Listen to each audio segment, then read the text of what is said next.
ఆధ్యాత్మికవేత్తలు మనతో పాటు ఉన్నారు. ఆ గణనాథుడికి సంబంధించిన మహిమాన్వితాలను మరిన్ని వివరాలు మనం ఆయన మాటల్లో తెలుసుకుందాం. అలాగే మనతో పాటు బంగారే శర్మ గారు ఉన్నారు, ఆధ్యాత్మికవేత్త. అలాగే డాక్టర్ కుప్పా శ్రీనివాస్ శాస్త్రి గారు కూడా ఉన్నారు. అలాగే మరో ఆధ్యాత్మికవేత్త నాగరాజ్ గారు ఉన్నారు. నమస్తే అండి మీ అందరికీ కూడా. నమస్తే. ముందుగా బంగారయ్య గారు, మీరు ఆ మహాగణనాథుడు 9 రోజులు కూడా విశేషమైనటువంటి పూజలు అందుకున్నాడు. 9 రోజులు ఎందుకు నవరాత్రులు, దాని ప్రాముఖ్యత అసలు? నవము అంటే పూర్ణ సంఖ్య, కంప్లీట్. మీరు 9ని దేనితోటైనా గుణించండి.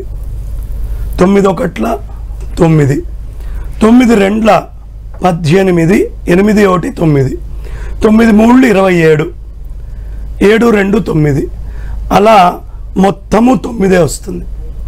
ఇంకో రహస్యము, 9తో మీరు ఏది బాగా ఎడిషన్ చేసిన 9 + 1 10, ఒకటే ఉంటుంది. 9 + 2 11, రెండే ఉంటుంది. గుణిస్తే దాని సంఖ్య, అదే కలిపితే ఏ సంఖ్య ఉందో అది అలాగే. ఇది 9 గొప్పతనం. అందుకే దీన్ని అవికారి, వికారం చెందదు అంటారు.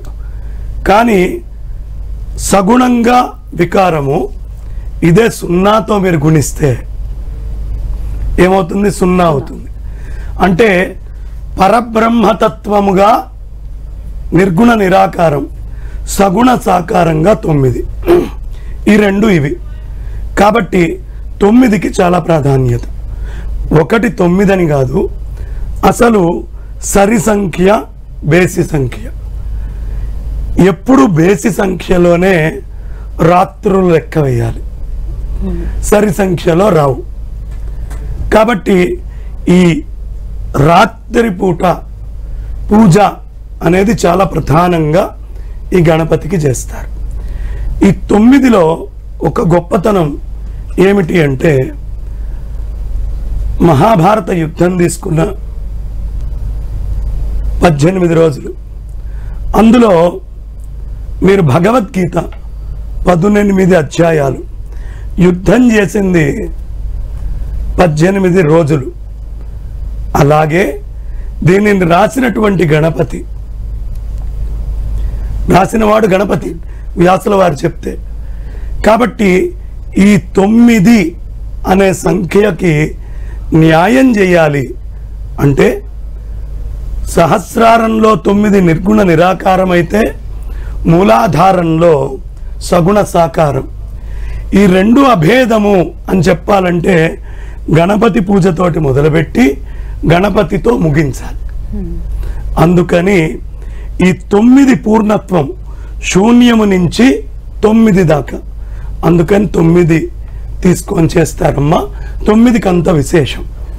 బంగారే శర్మ గారు, పూజా విధానంలో మనం ఒక మట్టి విగ్రహాన్ని తెచ్చినా, ఎంతో వాల్యుబుల్ ఉన్న బంగారు విగ్రహాన్ని తెచ్చినా కూడా 21 పత్రులతో మనం పూజ చేస్తూ ఉంటాం. అందులో గరికకి మరీ ప్రాముఖ్యత. మనం ఎన్ని చేసినా, ఎన్ని పెట్టినా గరిక యొక్క మహిమానత్వం అనేది వేరే ఖచ్చితంగా పెట్టాలి అంటారు. అసలు ఎందుకది? మనకి ఇవాళ మంచి ప్రశ్నమ్మా. గ్రహణం కాబట్టి గ్రహణం రోజు గరిక గురించి మాట్లాడుకోవాలి. ఈ గరికలో చాలా అద్భుతమైనటువంటి గుణాలు ఉన్నాయి. రేడియేషన్స్ అబ్జార్బ్ చేసే గుణాలు ఉన్నాయని రీసెర్చ్ పేపర్స్ ఉన్నాయి. కాబట్టి గరికకు ప్రత్యేకత. 2, పెద్ద గాలులు వచ్చినాయి, లేదు పెద్ద వరదో వానో వచ్చింది, ఏమాత్రం చెట్టు అయినా కొట్టుకుపోతుంది. గరికకి ఏం కాదు, అది అలా ఉంటుంది, మళ్ళీ లేస్తుంది. అంటే దాంట్లో జీవ లక్షణం చాలా ఎక్కువ. గరిక దేనికి ఎక్కువ తొందరగా పోతుంది అంటే, సూర్యనారాయణమూర్తి యొక్క తాపానికి తొందరగా పోయి ఓషధిగా మారి ఇంకో జీవం కింద లేస్తుంది. అందుకే సూర్యుడి లోపల 2 లక్షణాలు. 1 పూర్తిగా దాహకం, 2 ఉత్పాదనం. దాహకం చేస్తాడు, ఉత్పాదనం చేస్తాడు. దేన్ని ఎక్కువ దాహకం చేస్తాడు? గరికనే. కాబట్టి ఈ గరిక అనేటటువంటి జీవము చాలా విశేషమైనటువంటి లక్షణాలని సంతరించుకుంది. ఈ గరిక తినేటటువంటి వాళ్ళకి తొందరగా అనారోగ్యం రాదు. మీరు గరికపాటి ఇట్లాంటి ఇంటి పేర్లు వింటారు. ఇదేమిటి అంటే ఆ గరికతోటి పచ్చడి చేసి రాజును మెప్పించారు. ఓ రహస్యం చెప్తాను. ఇవాళ ఇజ్రాయెల్లో వాళ్ళ చపాతీలు తయారు చేయడానికి గరికనే ఎక్కువ పోషకాహారం ఉన్నదాని కింద భావించి వాళ్ళు తయారు చేస్తున్నారు. అంటే అర్థం ఏమిటి? గరికలో జీవశక్తి మిగతా అన్నిటికంటే స్ట్రగుల్ ఫర్ ఎగ్జిస్టెన్స్ లో కూడా ఎక్కువ ఉంది. కాబట్టి గణపతి గజముఖం. ఈ గజముఖము ఎక్కువగా ఇష్టపడేది గరికని. అంతటి గజము యొక్క అవసరమైన డైట్ని ఈ గరిక మెయింటైన్ చేస్తుంది. అంటే గజానికే మెయింటైన్ చేస్తే ఆ గరిక మనకెంత చేయాలి? కాబట్టి సూర్యనారాయణమూర్తి శక్తి, చంద్రుడి శక్తి ఎప్పుడు భూమి మీద కాగినా దాని కాంపెన్సేషన్ గరిక. గ్రహణం వచ్చినప్పుడు కూడా అదే పంచుతూ ఉంటారు. అందుకని 21 పత్రుల్లో విశేషమైన ఔషధి స్వభావం గరికకుంది. అందుకని గరికకంత ప్రాధాన్యత. అలాగే ప్రతిమలు కూడా తీసుకునేటప్పుడు చాలా క్షుణ్ణంగా పరిశీలించి తీసుకుంటారు. ముఖ్యంగా ఆ తొండ భాగం నుంచి అంటే కుడివైపు తిరుగుందా, ఎడమవైపు తిరుగుందా, దాని ప్రాముఖ్యత కూడా కొంచెం. ఈ ఎడం వైపుకు తిరిగిందనుకోమ్మా, అది మామూలుగా ఉండే గణపతి. కుడివైపుకుంటే దానిని వలంపురి గణపతి అంటారు. వలంపురి ఇప్పుడు మీకు దక్షిణావృత శంఖము అని ఉంటుంది కదా, అలా ఇది. ఎవడికి లోకంలో ఉండే సుఖాలు కావాలో వాడు ఎడం వైపు తిరిగి ఉన్న తొండంతో కూడిన స్వామిని అర్చించాలి. అదే కుడివైపు తిరిగి ఉందనుకోమ్మా, దాని ప్రత్యేకత ఏంటి అంటే అమృత కలశం ఉంటుంది. ముక్తి, జీవన్ముక్తినిచ్చేటటువంటి స్వామి కుడిపక్క తిరిగి ఉన్న స్వామి. అందుకని కుడిపక్కన తొండమున్న స్వామికి చాలా ఎక్కువ ప్రాధాన్యత. 1. 2, ఎడం పక్క శక్తి. ఎప్పుడైనా ఎడం పక్కంతా అమ్మవారు, కుడిపక్క అయ్యవారు.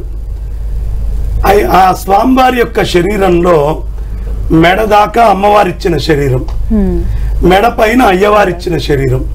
ఆయనకి 2 దంతాలు ఉంటాయి. ఒక దంతము ఎప్పుడు నిర్విఘ్నంగా ఉంటుంది, కానీ ఒక దంతము ఛేదమయ్యి ఉంటుంది. ఎందుకంటే ఆయన తల్లి లోపల ఎప్పుడు ఆడ ఏనుక్కి దంతం ఉండదు, మగ ఏనుక్కే దంతం ఉంటుంది.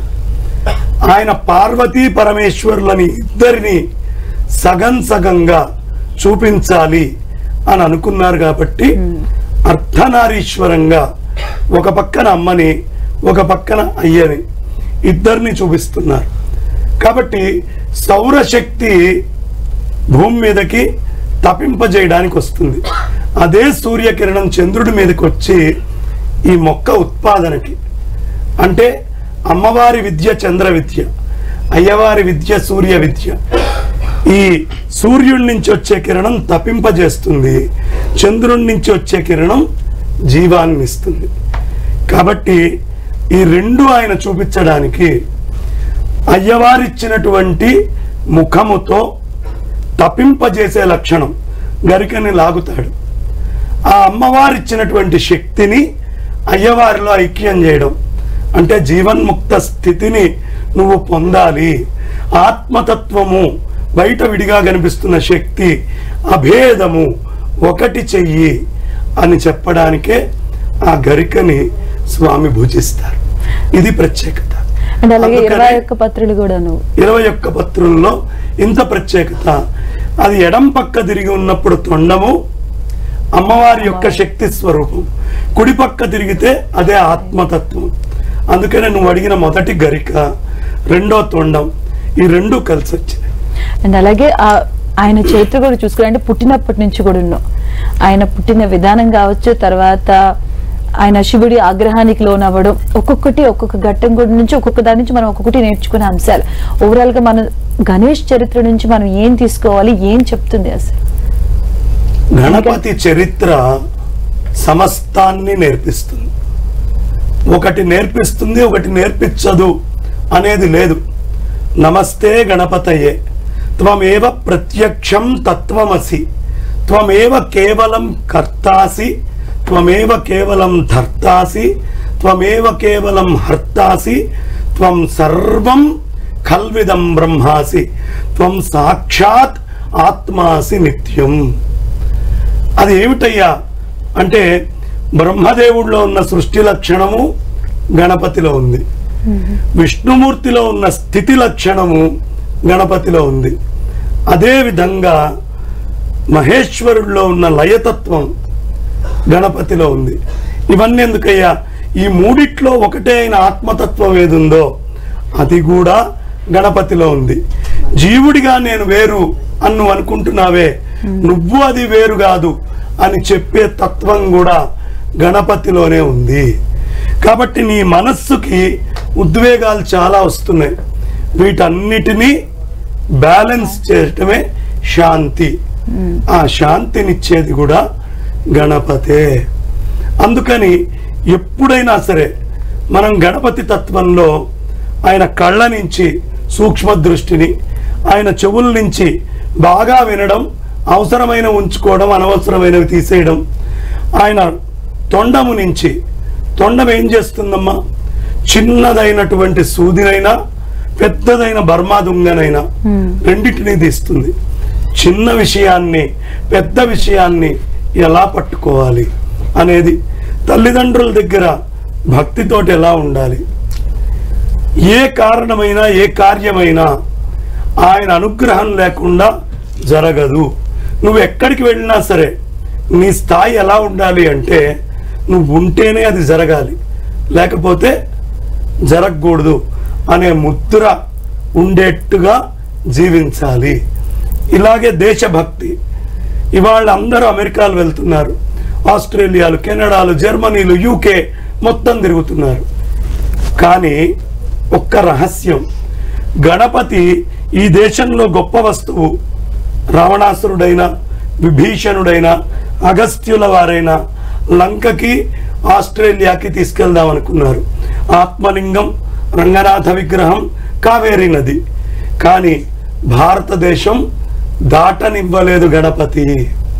అంటే గొప్పవైనవి ఈ కర్మభూమి నుంచి దాటించకండి అని ఆయన సందేశం ఇస్తున్నారు. కాబట్టి గణపతిలో లేనిది లేదు. అందుకనే ఏకాగ్రత గురించి కూడా ఆయన, ఎందుకంటే 7 చక్రాలు ఉంటాయి, ఆ 7 చక్రాల పైన కూడా పట్టునటువంటి ఏకాగ్రత.